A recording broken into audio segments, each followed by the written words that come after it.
A pinhole camera captures an image upside down. Ok, on va continuer les vidéos sur les lumières. On commence à avoir des paramètres de plus en plus avancés. Donc ce que je vais faire, c'est que je vais supprimer ma spotlight. On va se rendre dans le petit plus. On va faire un light et on va aller chercher la rectangle light.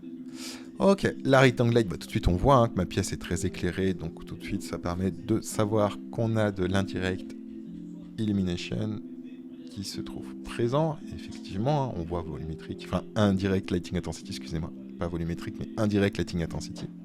Donc c'est exactement pareil. Mais si je mets 0 pour mieux comprendre comment ça fonctionne, en fait la rectangle light c'est quoi? C'est une lumière qui va émettre dans un sens. Vous voyez, ça émet dans ce sens, mais ça n'émet pas dans l'autre sens.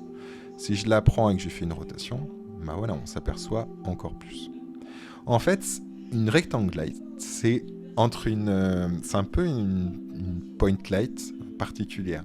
C'est-à-dire que elle va être liée. D'ailleurs, vous voyez, quand on s'écarte, on voit que effectivement, j'ai l'atténuation radius qui est sphérique. Donc, c'est vraiment exactement comme la spotlight. Vous voyez, si je viens descendre l'atténuation radius, on a vraiment quelque chose qui est sphérique. Mais par contre, en gros, c'est un peu comme si son source radius était rectangulaire.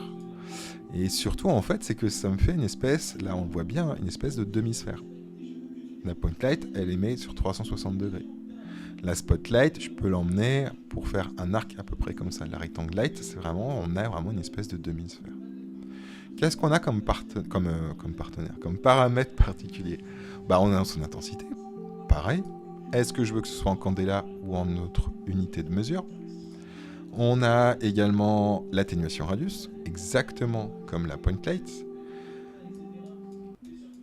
Par contre, on a deux choses différentes.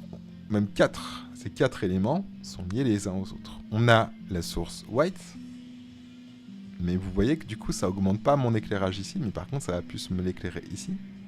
Donc c'est vraiment une lumière qui est assez particulière. On a également le high. Et on a également la possibilité, vous voyez là ici en fait je veux avoir deux rectangles, mais ici en fait je peux très bien dire est-ce que je veux que mon rectangle soit plus plat ou alors qu'il y ait un espèce de volume, ou alors est-ce que je veux augmenter mon volume que j'ai entre mon petit rectangle et mon grand rectangle.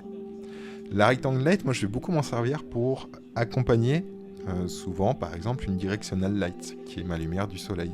C'est-à-dire que si j'ai des fenêtres, j'ai bien évidemment ma directional light qui va traverser les fenêtres, qui va rebondir pour éclairer l'intérieur et tout et tout.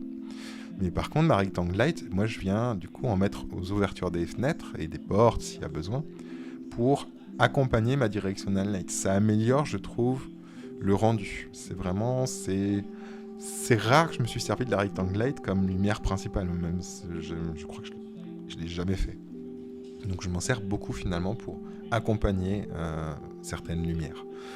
Ce qu'il faut savoir aussi, là je fais encore une petite parenthèse décidément, c'est que un éclairage, un light artist, donc quelqu'un qui travaille sur la lumière, il va pas juste mettre une directional light par exemple et puis c'est tout, pour éclairer un extérieur ou autre.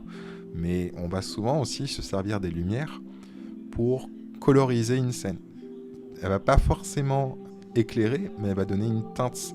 En fait, on va teinter des émotions. C'est un peu ça, finalement, le light artist. C'est bien évidemment éclairé, mais c'est vraiment teinter une émotion par rapport à une émotion que vous voulez donner.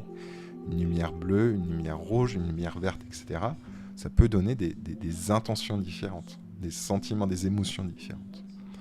Donc voilà. On peut également mettre une texture qui peut du coup changer un petit peu l'aspect de certaines choses. Bon, c'est pas quelque chose, je me sers, je crois que je m'en suis jamais trop servi, j'ai jamais été convaincu par ça. On peut utiliser de la température encore une fois, on peut affecter le monde ou pas, on peut cacher les ombres ou pas, on peut ajouter de l'indirect lighting ou pas, on peut rendre visible ou pas, on peut aussi très bien ajouter par exemple des light material function. Alors ça peut faire des effets mais ouais, disons que moi je trouve que tout ce qui est light material function, etc., est beaucoup plus probant avec finalement des spotlights. Mais pourquoi pas, hein, ça peut, par exemple, ça peut donner un aspect, vous savez, comme s'il y avait des voitures qui passaient la nuit, où on n'a que les phares qui passent. Pourquoi pas, hein, ça peut donner ce genre d'effet. Hein. Et là, du coup, très rapidement, juste avec des lumières, vous avez l'impression que votre voiture passe. Par exemple, si je me mets ici et que je viens augmenter mon source, où c'est qu'il est, atténuation radius, voilà. Et que je me mets comme ça, ouais, bon, là, ça fait plus boîte de nuit. Mais pourquoi pas, hein, si vous voulez créer une boîte de nuit, voilà, par exemple. Pourquoi pas? À voir. Ce qui est cool, c'est qu'en expérimentant, vous allez tomber sur des résultats que vous ne pensiez pas forcément.